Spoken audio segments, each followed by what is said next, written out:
es la economía social?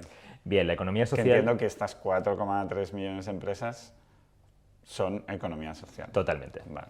Es el 8% del PIB de la Unión Europea y el 10% del PIB de España y de varios países. En Francia también es el 10% del PIB. La economía social yo creo que siempre es mejor explicar con ejemplos. Bueno, es una historia bien antigua y que en España es una realidad súper potente y que también tiene, digamos, un arraigo histórico importante.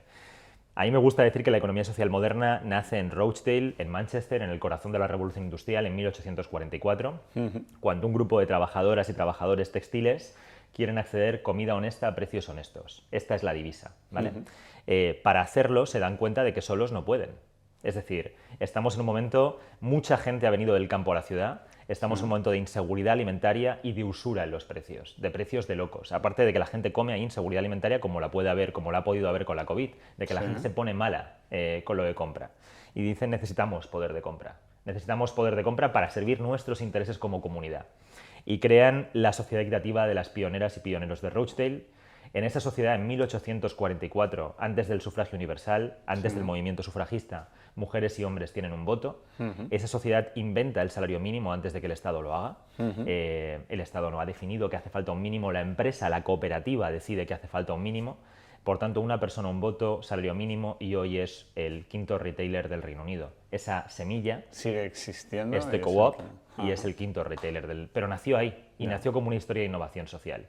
En España tenemos la Corporación Mondragón, que también es lo mismo, ¿no? El buque insignia. Es el buque insignia a nivel mundial, el padre del cooperativismo de trabajo asociado, ¿no? Un cura que después de la Guerra Civil llega a Arrasate, a Mondragón, y dice aquí hay que formar a la gente, hay que formar cooperativistas, hay que formar a personas para que en este pueblo la gente se pueda quedar y pueda trabajar, y monta cooperativas, y eso hace que hoy Guipúzcoa tenga un coeficiente de Gini inferior al de Noruega o al de Finlandia, es decir, sea uno de los territorios con menor desigualdad del mundo. Y lo es con una presión fiscal muy inferior a la de Noruega y Finlandia.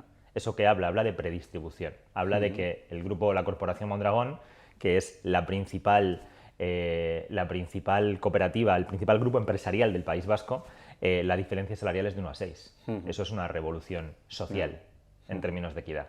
Y bueno, en España tienes todo el movimiento cooperativo, que es muy amplio, desde la banca. En muchos pueblos de España solamente hay una caja rural que es una cooperativa, que además está comprometida con invertir en ese territorio y con la inclusión financiera, porque es la única entidad financiera abierta. Por ejemplo, la provincia de Jaén ha conseguido que cada pueblo tenga una entidad financiera.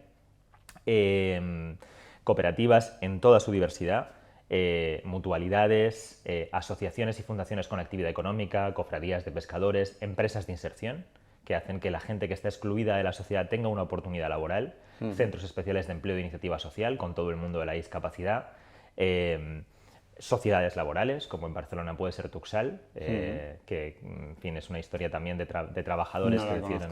Tuxal es una empresa de autobuses fundamentalmente en el Barcelonès Nord, en Badalona. Y es una historia muy parecida pues, a algunas que hemos visto recientemente en el cine. Un grupo de trabajadores que dicen, bueno, estamos llevando el 47, estamos llevando los buses, pues vamos a comprar la empresa. O vamos a hacer la empresa juntos, una persona, un voto, y montan en lugar de una cooperativa una sociedad laboral.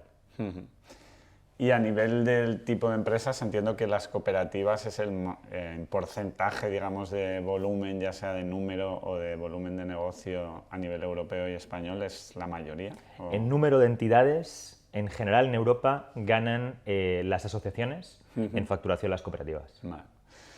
Y para entenderlo, ¿qué diferencia hay entonces? Digamos, está la economía capitalista, la economía social, y ahora está la inversión de impacto, la economía de impacto. ¿Qué diferencia hay entre la social y la de impacto? Bueno, yo creo que hay que construir puentes. La economía social, por sus obligaciones, la economía social también se enfrenta a retos, y luego hablaremos de ello, ¿no? Pero la economía social, al final, quiero decir, al final es empujar mucho la utopía empresarial. Por ejemplo, en España, y esto es una realidad, mira, mi padre era secretario general de un sindicato en Murcia, ¿no?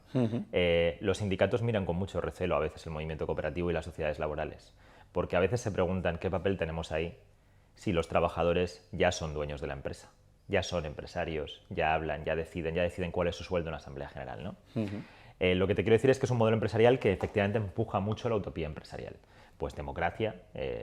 No quiere decir que todos los trabajadores o trabajadoras sean propietarios de la empresa, pero siempre es la mayoría de los trabajadores. Hay socios laborales y hay socios de trabajo, ¿no? Bueno, hay personal laboral y socios, ¿no? Pero el personal laboral está limitado por ley. En todas no puede ser la mayoría de la empresa, ¿no? Hay reinversión de beneficios, sabes, siempre hay unos fondos de formación cooperativa y un fondo social cooperativo, por tanto una parte no es redistribuible, hay una parte que sí se distribuye a las personas socias.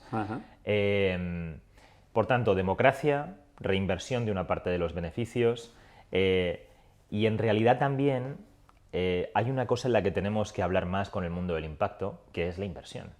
Que en el mundo cooperativo, para decirlo sencillamente, o en el mundo de las sociedades laborales un poquito menos que en el cooperativo, es una movida importante. ¿Por qué? Porque no hay inyecciones de capital.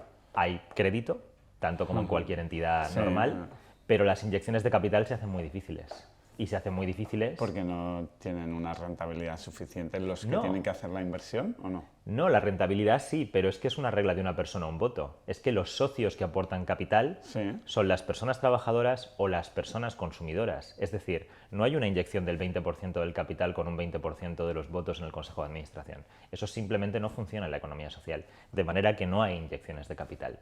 Más allá de las que pueden aportar las personas, ya sean trabajadoras o consumidoras, interesadas en el proyecto. Pero estamos hablando de un modelo de crecimiento más lento y más de uno a uno, no de grandes inyecciones de capital.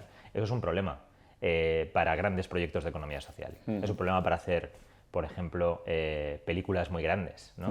O tienes una capitalización muy brutal o te tienes que endeudar mucho. Y eso es un problema.